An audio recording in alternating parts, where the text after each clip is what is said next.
पाकिस्तान के अंदर अल्हम्दुलिल्लाह जो मिनरल सेक्टर की पोटेंशियल है वो 3 ट्रिलियन डॉलर से ज़्यादा की है। और ये सर्वे जो है वो पाकिस्तान की गवर्नमेंट के साथ साथ अमेरिकन और चाइनीज़ की जो एजेंसीज़ हैं उन्होंने अपनी रिमोट सेंसिंग और सैटेलाइट इमेजेस के ज़रिए ये एस्टिमेशन की है। 3 ट्रिलियन डॉलर पाकिस्तान का जो मिनरल सेक्टर है जी वो 3 ट्रिलियन डॉलर के करीब यानी कि 3 खरब जी यूएस डॉलर के करीब डॉलर की मिनरल्स पाकिस्तान में मौजूद है।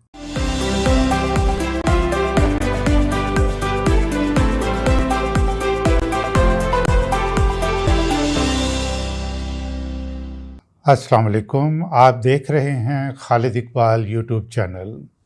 जैसे कि आप जानते हैं हम फोकस करते हैं एजुकेशन, ट्रेनिंग और जनरल अवेयरनेस पे। आज हम बात करेंगे पाकिस्तान के कुदरती वसाइल के बारे में। नाज़रीन, हम ये बचपन से सुनते आ रहे हैं और अब भी मुसलसल सुन रहे हैं कि हमारा वतन अज़ीज़ कुदरती वसाइल से माला माल है। वो वसाइल क्या हैं, ये ज़ाहिर है कि ये बात हमें कोई माहिर ही बता सकते हैं। इसके लिए आज हमने इनवाइट किया है जनाब मोहम्मद फ़ारूक साहब को। अस्सलाम वालेकुम फ़ारूक साहब। फ़ारूक साहब जो हैं ये जियो केमिस्ट हैं। ये जियो केमिस्ट्री क्या होती है, पहले मैं फ़ारूक साहब से ये दरख्वास्त करूँगा कि आवाम की अवेयरनेस के लिए थोड़ा सा इसको एक्सप्लेन कर दें। जी जियो केमिस्ट्री एक केमिस्ट्री की ब्रांच है जो कि ज़मीन में, पानी में और एटमॉस्फेयर के अंदर पाए जाने वाले तमाम एलिमेंट्स, कंपाउंड्स, उनकी अकरेंस, उनकी मूवमेंट, डिस्ट्रीब्यूशन और आखिर पे उसकी एनालिसिस को डील करती है। ये बुनियादी तौर पे जियोलॉजी और केमिस्ट्री की कम्बिनेशन का नॉलेज है कि जिसमें दोनों सब्जेक्ट्स की चीज़ें अप्लाई की जाती हैं और फिर आखिर पे इसकी जो है वो एनालिसिस होती है जो किसी चीज़ की कीमियाई साख्त के मतलब पूरा बताती है कि उसमें क्या चीज़ें हैं। गोया अगर हमने ज़मीन के नीचे से मादनियात में से कोई चीज़ निकाली है तो उसका एनालिसिस करना और ये जानना कि ये क्या चीज़ है, इसकी क्या वर्थ है, इसके बारे में कि मतलब जितनी भी कोई चीज़, अब एक पत्थर फॉर एग्ज़ाम्पल हमारे सामने आ जाते हैं तो एक जियो केमिस्ट जो है उसकी एनालिसिस करके परसेंटेज वाइज बता देगा कि इसमें कितने परसेंट कौन सा एलिमेंट है। तमाम उसकी 100% तक उसकी रेशो जो है वो निकल आती है और इसको हम in the form of oxide report करते हैं। मसलन अगर कापर होगा तो उसको हम कापर ऑक्साइड कहेंगे, जिंक होगा तो उसको जिंक ऑक्साइड करेंगे। मुख्तलिफ हम ग्रेविमेट्रिक एनालिसिस से एटॉमिक अब्जॉर्प्शन के ऊपर और हाई टेक इंस्ट्रूमेंट के ऊपर उसकी एनालिसिस करके जियो केमिकल असे उसका बना लेते हैं। तो गोया इसी शोबे से हमें पता चल सकता है कि ये जो कुछ भी हम ज़मीन से निकाल के उसका एनालिसिस कर रहे हैं तो उसकी वैल्यू जो है वो क्या हो सकती है।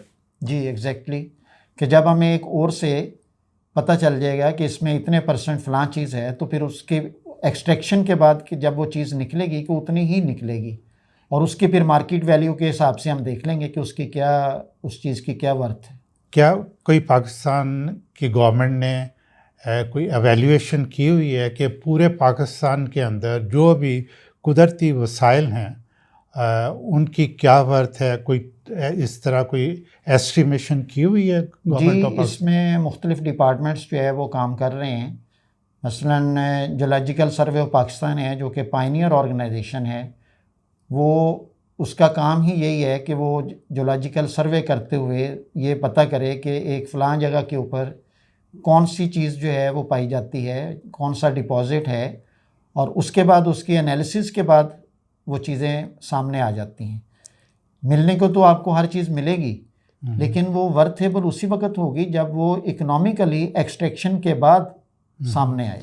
ना एक एस्टिमेशन भी गवर्नमेंट करती है ना कि ये कितना जो है ये कोई वर्थ है, इसकी कितने यानी डॉलर्स या रुपयों में इतनी वैल्यू हो सकती है हमारे मिनरल्स जी की?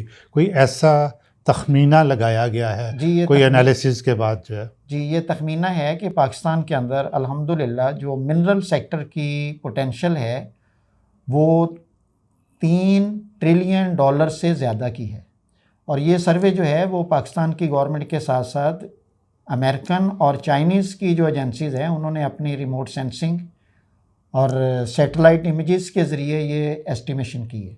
$3 $3 ट्रिलियन। ट्रिलियन पाकिस्तान का जो मिनरल सेक्टर है जी जी। वो $3 ट्रिलियन के करीब करीब यानी है कि उसमें। 3 खरब जी US डॉलर के US करीब डॉलर करीब की है। मिनरल्स पाकिस्तान में मौजूद है। तो इसका मतलब ये है कि वैसे तो हम पाकिस्तान में देखते हैं कि अगर ये इतना कहते हैं ना कि कुदरती वसाइल से माला माल, लेकिन जब ज़मीन के ऊपर देखते हैं तो लोगों के जॉब अपॉर्चुनिटीज़ नहीं है, हेल्थ फैसिलिटीज़ नहीं है, एजुकेशन की फैसिलिटीज़ नहीं है। तो इसका मतलब है कि प्रॉब्लम कहीं मैनेजमेंट के अंदर है कि हम इसको एक्सट्रैक्ट करके इससे फ़ायदा नहीं उठा पा रहे। जी ये बड़ी अनफॉर्चुनेट है कि पाकिस्तान का जो मिनरल सेक्टर है उसकी जीडीपी में कंट्रीब्यूशन राउंड अबाउट 2.5 के करीब है। अच्छा जी ठीक जो प्लीज़। कि ज़्यादा होनी चाहिए। और इसमें कुछ है कि चीज़ें तो हमने डिस्कवर कर ली हैं लेकिन कुछ इंफ्रास्ट्रक्चर की प्रॉब्लम है, कुछ हमारी मैनेजमेंट की प्रॉब्लम है, कुछ जो चीज़ें हैं कि जब भी एक जियोलॉजी का प्रोजेक्ट कोई लॉन्च किया जाता है तो उसमें जो एक्सपेंडिचर हैं वो बहुत ज़्यादा आते हैं और उसमें हमारा कंट्री उसको अफोर्ड नहीं कर सकता, इतने हमारे वसाइल नहीं हैं।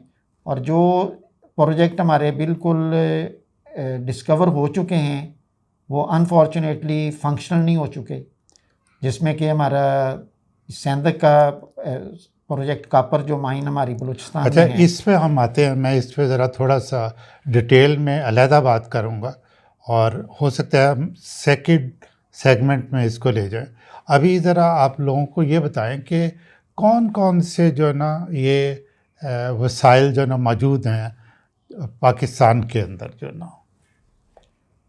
पाकिस्तान में देखें जी जो मिनरल्स हैं वो दो तरह की हैं, एक मेटेलिक है और एक नॉन मेटेलिक मिनरल्स हैं। मेटेलिक मिनरल्स में पाकिस्तान के अंदर कॉपर, क्रोमाइट, क्रोमियम यानी गोल्ड और आयरन के वसी ज़खायर पाए जाते हैं।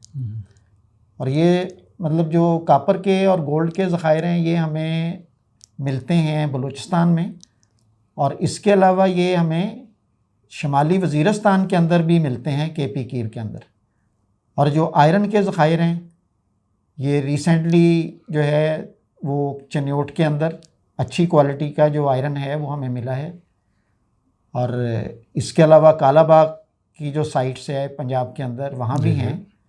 और इसके अलावा KP के भी कई मकामात के ऊपर इसकी रिकॉनिसेंस सर्वे में जो शवाहिद हैं वो हो चुके हैं। और इसके साथ साथ जो क्रोमाइट है उसकी माइनिंग तो पाकिस्तान में प्री पार्टीशन से 1900 के अंदर से हो रही है। आई थिंक सो कि 1901 या 02 से जो ब्रिटिश थे उन्होंने माइनिंग उसकी की थी। और वो भी इत्तेफाक से ज़िला चागी जो हमारा डिस्ट्रिक्ट चागी है जी। उसमें मुस्लिम बाग एक स्पॉट है, वहाँ पे इसके माइनिंग जो है ना वो हो रही है और उसमें पाकिस्तान एक्सपोर्ट भी कर रहे हैं।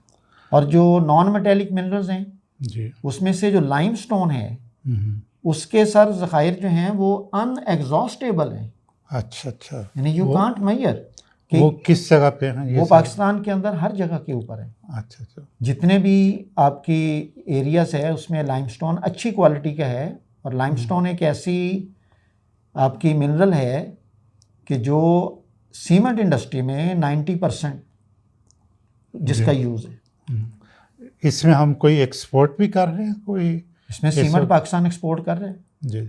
और इसमें दूसरी इसके साथ जो एक और मिनरल होती है जिप्सम जिसको हम कहते हैं, कैल्शियम सल्फेट होता है 2 वाटर मालिक्यूल के साथ। जी। अल्लाह ने हमें ये भी बहुत दी है।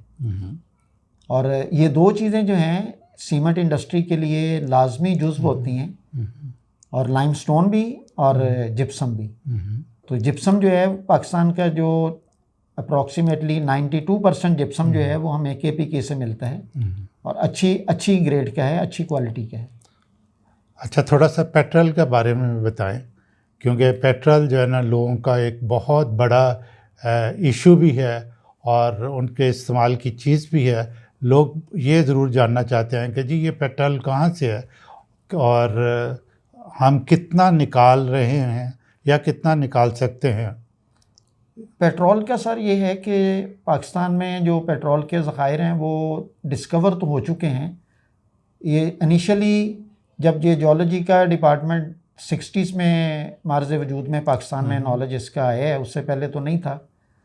तो उस वक़्त ये एक थ्योरी थी कि जो आयल के ज़खायर हैं वो हमें लोअर इंडस बेसन में मिलते हैं। जी जी, ठीक है।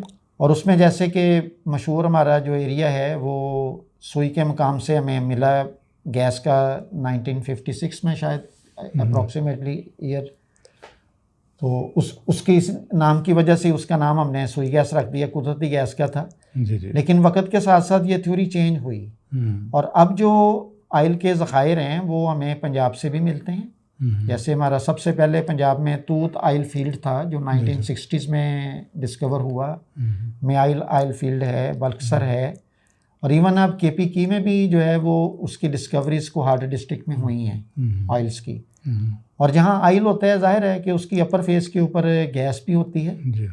तो हमारे काफ़ी प्रॉस्पेक्ट्स जो हैं वो हैं, लेकिन प्रॉब्लम ये है कि मिडल ईस्ट में जो आयल की एक्सप्लोरेशन है वो बड़ी शैलो डेप्थ के ऊपर है, यानी कि खर्चा बहुत कम आता है।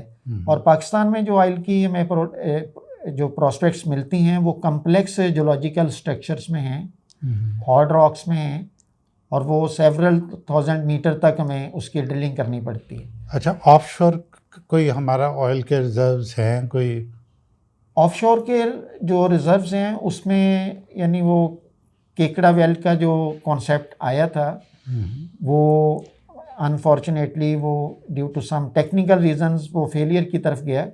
अदरवाइज़ पाकिस्तान का जो रन ऑफ कच्छ का एडजॉइनिंग एरिया है वहाँ जो आयल प्रॉस्पेक्ट्स जो हैं वो हैं। उसके अलावा मकरान का जो कोस्टल एरिया है वहाँ भी पॉसिबिलिटीज़ हैं।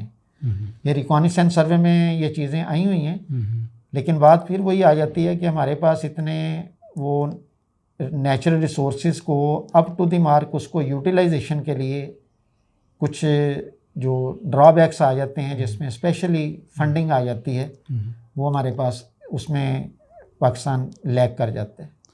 नाज़रीन, ये था बहुत ही इख्तिसार के साथ कि हमारे पाकिस्तान के अंदर कुदरती वसाइल कितने ज़्यादा हैं और कहाँ कहाँ मौजूद हैं।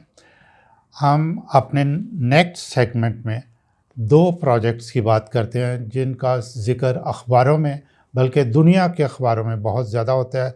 वो हैं रेको डिग और सैंड डिग। आप हमारे साथ ही रहिएगा, हम थोड़ी देर में इन प्रोजेक्ट के बारे में डिटेल से बात करते हैं।